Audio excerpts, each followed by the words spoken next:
इस वक्त देश बहुत गंभीर संकट से गुजर रहा है। पूरे देश में एलपीजी गैस जिसे हम बोलते हैं, जो घरों में खाना बनाने के भी काम आती है, रेस्टोरेंट में, इंडस्ट्री में, तरह तरह से लोग इसका इस्तेमाल करते हैं, एलपीजी सिलेंडर का, गैस का। इसकी देश में भारी किल्लत हो गई है और उसका कारण है कि पूरे देश में जितनी डेली प्रोडक्शन होती है उसकी 50% प्रोडक्शन कम हो रही है, 50% प्रोडक्शन कम हो रही है। ये कैसे, मैं आपको थोड़ा समझाता हूं। हमारे देश में जितनी एलपीजी की खपत है उसका 60% इंपोर्ट होता है और उस 60% इंपोर्ट का 90% स्ट्रेट ऑफ हर्मुज से आता है। और स्ट्रेट ऑफ हर्मुज अब इंडिया में जितना आता था इंडिया के लिए बंद हो गया, तो 90% इंपोर्ट्स कम हो गए हैं। तो लगभग 50-55% प्रोडक्शन हमारे देश की एलपीजी की कम हो गई है। इसका सबसे ज्यादा खामियाजा इस वक्त इमीडिएटली रेस्टोरेंट्स और होटल बर्दाश्त कर रहे हैं। सरकार ने आदेश जारी किया है कि रेस्टोरेंट और होटल्स को एलपीजी गैस मुहैया नहीं कराई जाएगी।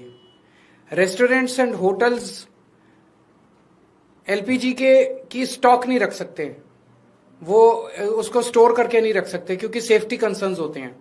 तो जितने एलपीजी सिलेंडर उनको रोज चाहिए होते हैं उतनी डेली की डेली उनको सप्लाई की जाती है।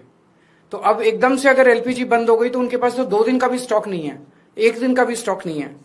इसकी वजह से अब मुंबई में 20% होटल और रेस्टोरेंट बंद हो चुके हैं और लगभग अगले 2 दिन के अंदर 50% रेस्टोरेंट और होटल बंद होने जा रहे हैं। तमिलनाडु में लगभग 10,000 होटल और रेस्टोरेंट्स बंद होने की कगार पे हैं। पंजाब और दिल्ली एनसीआर में हजारों होटल और रेस्टोरेंट्स आने वाले कुछ दिनों के अंदर बंद होने जा रहे हैं। और ये पीक वेडिंग सीजन है, शादियों का सीजन है।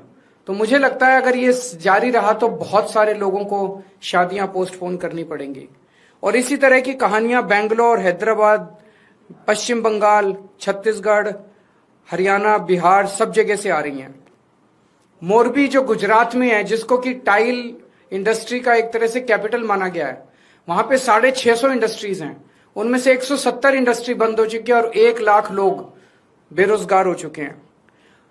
पूरे देश में इससे 1 करोड़ से ज्यादा लोगों के एकदम से बेरोजगार हो जाने की आशंका है।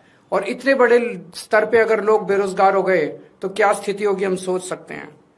और पिछले दिनों में सरकार ने कॉमर्शियल भी और डोमेस्टिक भी दोनों एलपीजी के दाम काफी ज्यादा बढ़ा दिए हैं। जो सरकार ने बढ़ाए वो तो अलग है, लेकिन अब मार्केट में जम के ब्लैक हो रही है एलपीजी की चारों तरफ।